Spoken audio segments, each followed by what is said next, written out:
waffling between wanting it and not wanting it. And ultimately, it's really just, like, I'm not asking you to pay for any of it out of your own money. I am gonna. I know, dude. I don't want you to, though. I'm gonna buy it so that I own it outright. No. I'll give you my money back. Chris, whenever you get your money back, I really want this.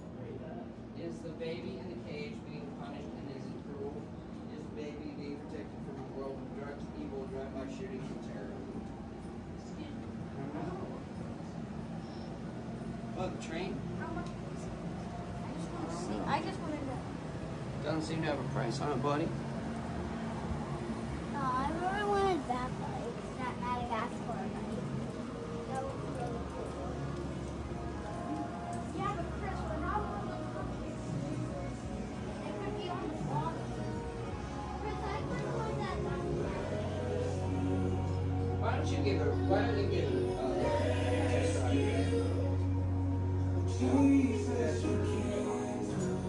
No, they fit on it. It's a 20. Sleeping below a tree. All the music you want to hear.